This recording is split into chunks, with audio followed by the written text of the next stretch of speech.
Turn on the lights because the Danbury Westerners are playing tonight.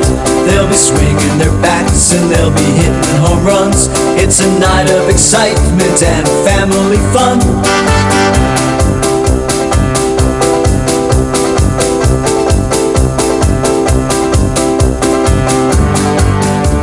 Welcome, sports fans, to another edition of Westerners Roundup.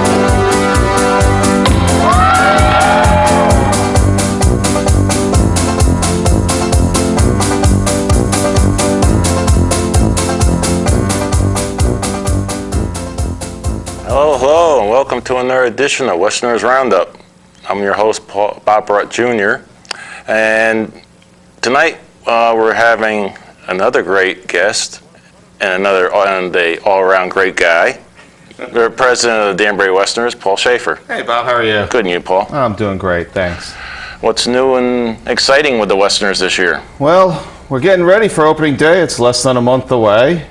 We have most of our roster set, and we are now doing all the operational behind-the-scenes fun to get prepared for our 20th year in Danbury. 20 years. It doesn't seem like 20 years.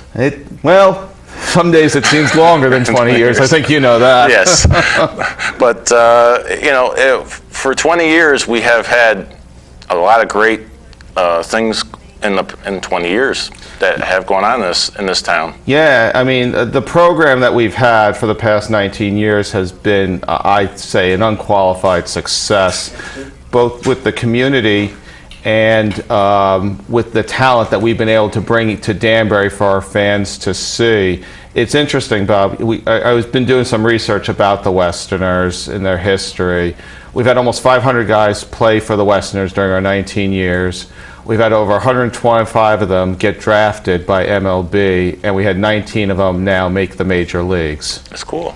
It's fantastic. That's a very good ratio for a 20-year of. Yeah, we easily have the most players who've made the majors of any team in the New England Collegiate Baseball League. We had 50 ball players playing throughout professionally last year, majors, minors, independent league ball around there. I mean, it's really a testimonial to a lot of the hard work and dedication that our predecessors and us today have done to make this program an unqualified success. Now, there's how many teams in the NACBL? There's 12 teams this year in the NACBL in all 6 New England states.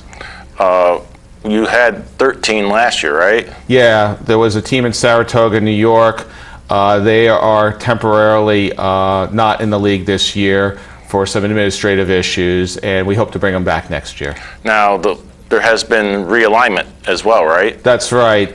One of the concerns that a lot of the teams had was travel. To put things in perspective, the Westerners' longest trip is to Montpelier, Vermont each year, and that's about a 5-hour, 15 or so trip each way. And they were in the same division as us, which means we were playing them 6 times a year, 3 in Danbury and 3 in Montpelier. So we met in the off-season, the NACBL Board of Directors, and we did some realignment to try and reduce the traveling that's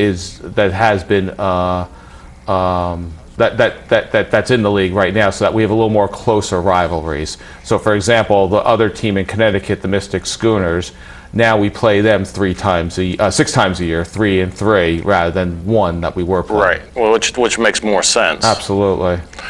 And it does cost quite a bit as far as bus trips back and forth. Yeah, and it's very trying and taxing on the players too. As you know, we play 42 games in 8 weeks. And so that's an average of 5, maybe sometimes 6 games a week. Right. And there's no overnights. So they're getting on the bus, they're playing a game, they're coming home, they're getting some rest, and then they're back at it the next day. So to try and reduce the time we are spending traveling is a big deal primarily for the ball players. Now the Westerners, for those of you who don't know, it's just not an 8-week deal and then it's all over. It's a 12-month. Oh, absolutely. It's a commitment year-long. I mean, we're very fortunate, Bob, that we have such a terrific board of directors who realize the importance that you can't just put the product that's on the field out there starting in June. There's an awful lot of work that has to get done, and some of it is very obvious, like making sure that we have bats and balls and the proper equipment, and some of it is less obvious. Fundraising, for example, is a 12-month-a-year process for not-for-profits like the Westerners to gain the funds necessary to ensure that we can provide for the ball players the equipment and transportation and other amenities that they need. Yeah, because as soon as the season's over, this starts right. It starts right over in. I again. mean, it is very cyclical. As soon as the season ends, we're already scouting players for the next season's Westerners ball club. Now, what's the process for scouting? So we're pretty fortunate with our scouting. Our head coach, Jamie Shevchik, has been heavily involved in helping us with the recruiting process. He has relationships with dozens of schools throughout the country. We also have our general manager, John Pitzer, heavily engaged in the recruiting process. And an actual very nice success story, we had a summer intern last year named Dylan Elbar. And Dylan was absolutely fantastic in working with the Westerners. He was respected so much by Coach Shevchik that Coach Shevchik offered him a position at Keystone College, where Jamie is the head baseball coach. And this led to Dylan really learning a lot more about baseball operations, a career that he wants to get into. So he helped recruit the team as well. And I'm actually very pleased to say that Dylan got accepted to Georgetown University in their sports directorship program, and he's going to be going off there in the fall. But we have Dylan this summer too to help us out. Well, that's good. What's some of the events scheduled for this year?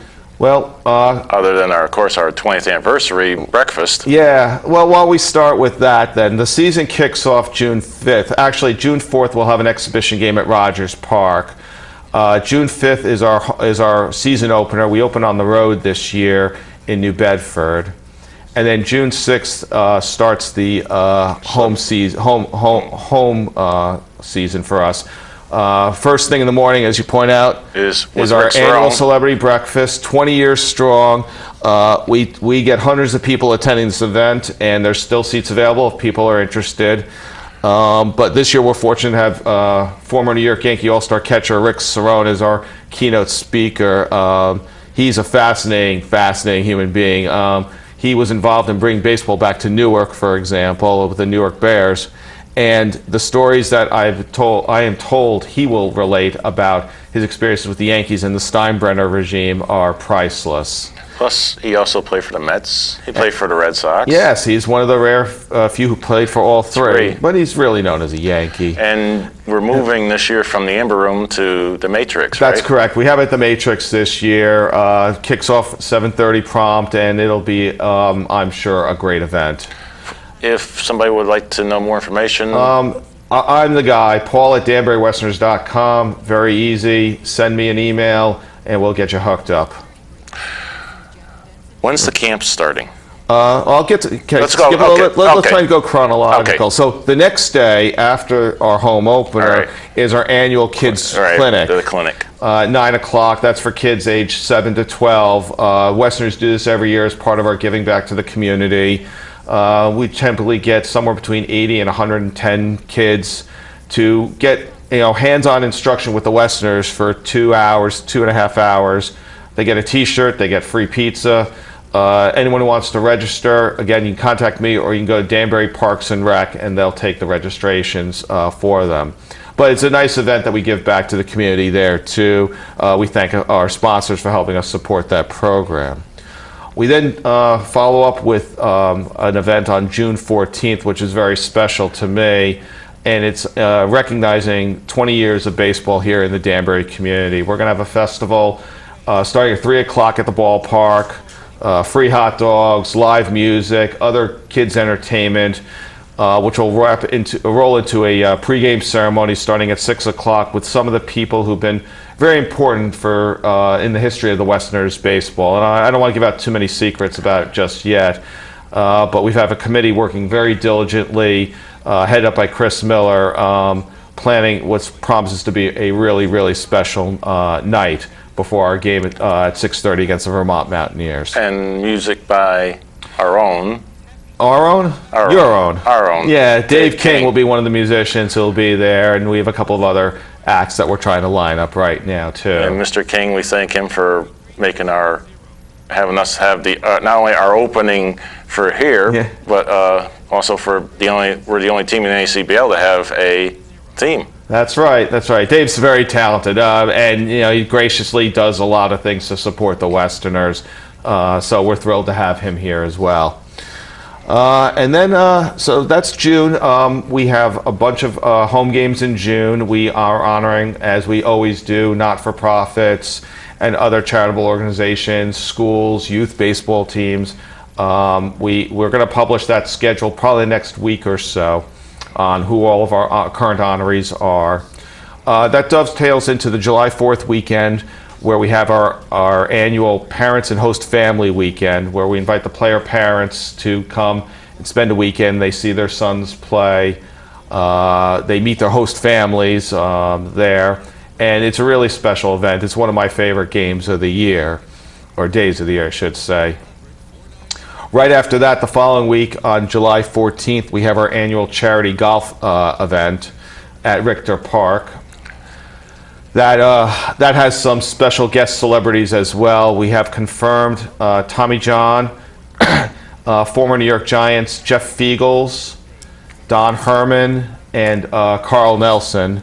We have a couple other guests that we're working on to try and make it there too. Great time that we have there. Real nice event, and we are also donating some of the proceeds that we get to a Western Connecticut State University Scholarship Fund that was recently established. So again, another way that the Westerners are giving back to the community. Let's see, you want me to keep on going about the calendar, right? Yes, keep so right after that, or actually concurrently in July, we run our annual Danbury Westerners baseball camps, which I'm going to sound a little biased, but I believe they are the best baseball camps in this region, bar none. And that's because we have the Westerners as the instructors, along with our coaching staff. So you're learning really hands-on from older kids who have a wealth of experience, and several of which will go on to successes in professional baseball at one level or another. Camps are very reasonably priced. Registration is at 21stcenturysports.com. You can get the link also on our website. We do have an early bird discount till the beginning of June, so I would urge people who are interested to sign up as quickly as possible. Now, the Westerners also have something going on. What's it called? The Grand Slam at the library? Yeah, I'm glad you brought that up. So each month throughout our season, we started in April and we'll go through till, I believe, September. We have an hour reserved the first Tuesday of each month, and we are hosting really a 1-hour talking baseball symposium. And we've invited local guests around. Gil Black, who many people know played in the Negro Leagues and is a Danbury resident, was one of our speakers. We plan to have a couple of former players and current players throughout the season come up there. And it's a really neat event that one of our associate board members, Ron Mentis, is organizing at the Danbury Public Library, first Tuesday of every month. What's some of the other things that the Westerners do off-season?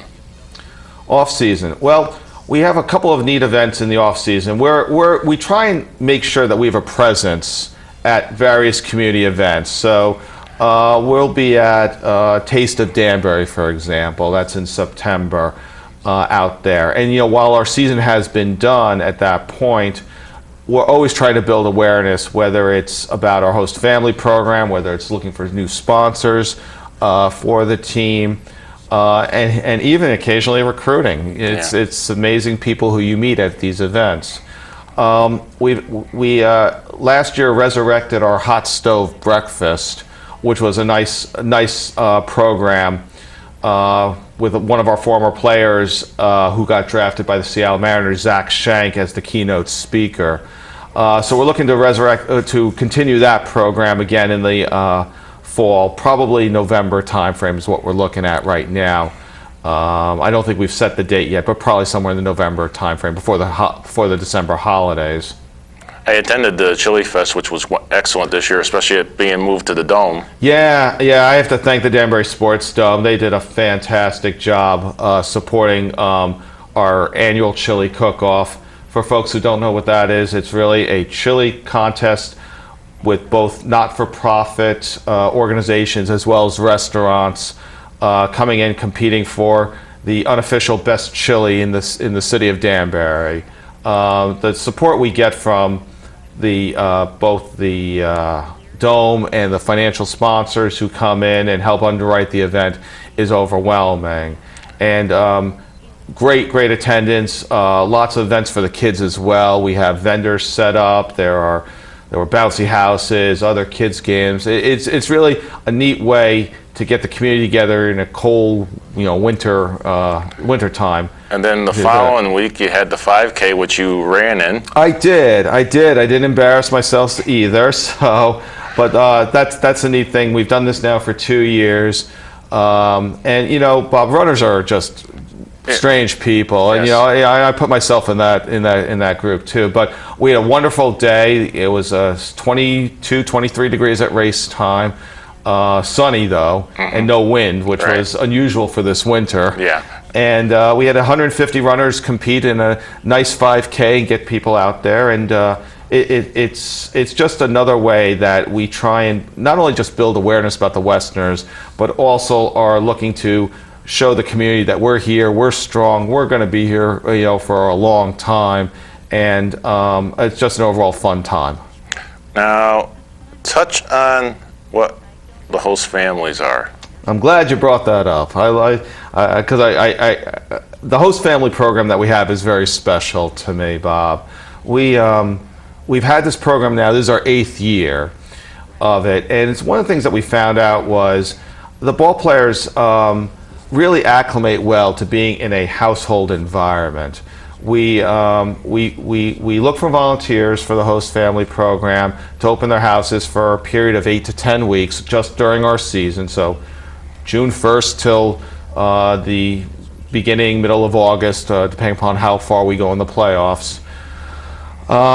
And it's really the backbone of who we are right now. We really appreciate the volunteers who have come out and opened their houses to host the ball players, 1, 2, some even host 3 for a period of time. And we understand the commitment that the host families have to provide for these ball players. We don't take this lightly. And in the 7 years, we've had really a lot of successes, and it kind of dovetails because they become part of your family as well. And even if they're done playing baseball, the relationships that are developed are priceless. And you might end up.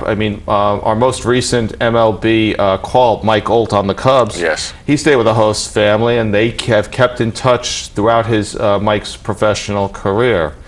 Others. One of the young men who stayed with me went on to medical school. Oh, cool. It's really neat. Another one is playing professional ball right now. Another's a teacher. It's great, and my family and I have kept in touch with the kids we've hosted, almost all of them since they've left us, and it's a very special program. We could use a couple more host families, so I am going to put my pitch out right now.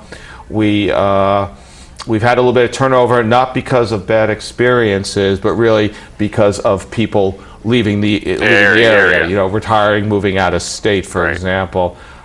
Please contact me, Paul at DanburyWesterners.com. Happy to give more information about the program and to answer any questions that prospective host families may have. What's the basic thing that, more than anything, they need if somebody wants to be a host family? A separate bedroom and internet. Those are really... That's the basic too, right? You know what? These kids, they value internet more than food. Right. Obviously, feeding the players. They eat a lot of meals outside of the house, but having food available for them. a facility to wash their clothes. Their Right. uniforms remarkably get dirty, and they have to be Yes. cleaned on a regular basis. But really, it's not much. No transportation is required. If a ball player comes without a car, we make arrangements for either someone else to pick them up, or if a host family takes two, one of them will have a car to transport the other. But really, it's not a huge commitment from the hosts. Touch a little bit on the players. Like, how many we have local actually coming? Sure. We generally fill out a 30-man roster. We set the roster very early by, I will say, the end of October. We pretty much have identified who's going to be on the team for the year. And we tend to try and get somewhere between 15 and 20% of our 30-man roster as local talent. I mean, there's just a wealth of good ball players in this region. That being said, while our roster is set in October, early November, a lot happens in the 6 months. Inevitably, we lose somewhere between, I'll say, 5 and 8 kids between the beginning of the year and before they report to Danbury for various reasons. Some are fortunate enough to get drafted. Right. Some unfortunately get hurt. Some have academic issues and they have to do summer classes.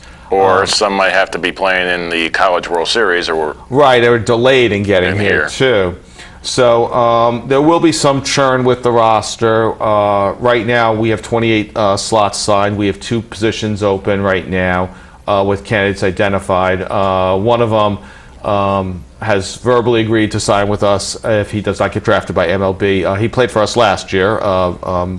Brandon Bonilla. oh, Bobby Binia's son. That would be Bobby Bonilla's son. That's I correct. got to meet Bobby when he was up here. Yeah, He Bobby he's spent a week great, with us. Great player. Yeah, he was. And you know what? A really, really nice guy. He made it a point to talk to our media, both the Danbury media as well as the Westerners media. He made a point to interact with the fans.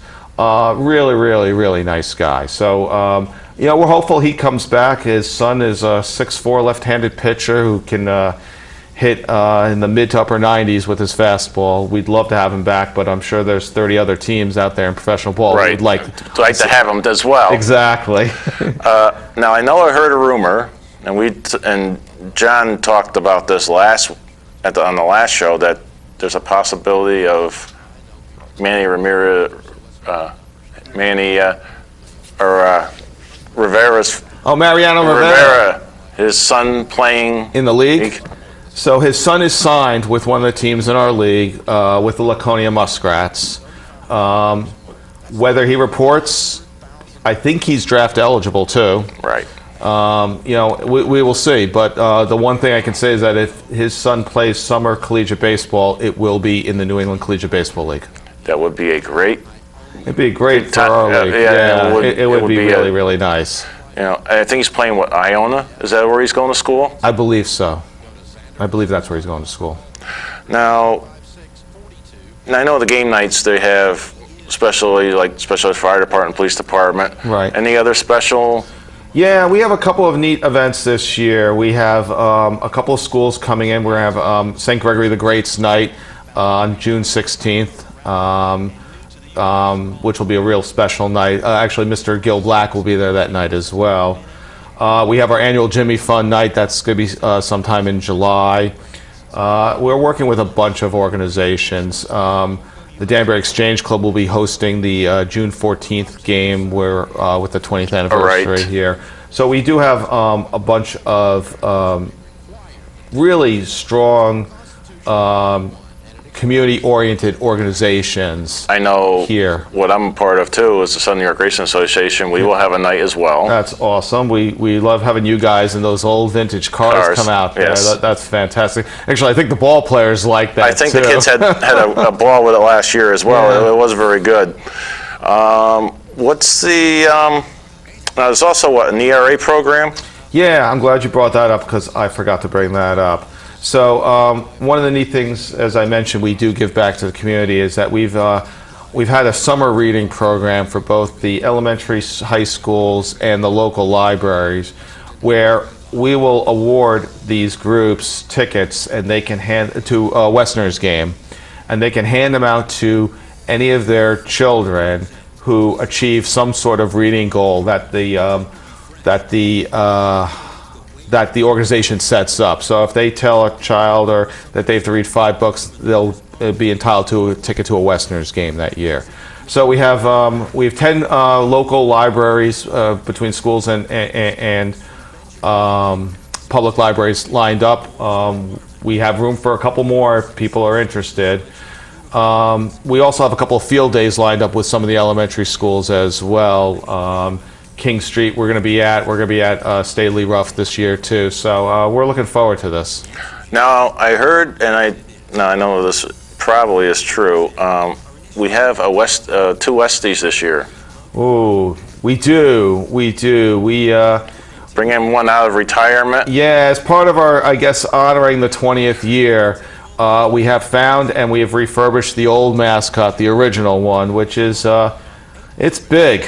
Yes, it's big. Yes, it's a full body, right? It is a full body. So we're going to have a couple of Westies this summer. We might have a contest to name the other mascot this year. That would be. So let's throw that out. You want me to throw it out? Let's throw it out. All right. If you would like to name the second mascot, please email Paul and we'll see. We'll get a little bit of a contest. Yeah. The winner will get the winner will get season tickets for this year and next year. Cool. How's that? That sounds good. I think that's good. Let's get all submissions in by June 15th. Did you? I know this is not. I don't know if this is true, but I heard somebody say that there might be something like a banner night.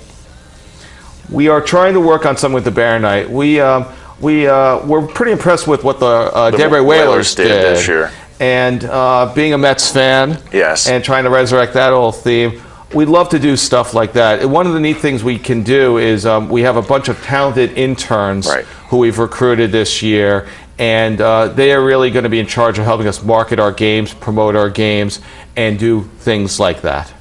I would be remiss if I do not say for our ones who help behind the scenes, Director Mike Toohey, whose show is Expose Cinema, Fridays at 9, Wednesdays at 1. My co-host, Scott D. Lewis, for Sports Buzz, which airs before our show here at 6 p.m. on Thursdays, 1 p.m. on Fridays. And then also helping us out is Mike McFadden, which thank you, Mike, for also being a great Met fan. And this helps us out every year. So our time is up. Thank you, Paul, for so much for coming in. Oh, my pleasure, Bob. And please come out to Rogers Park, support our team, come out to the games. Hometown Danbury Westerners.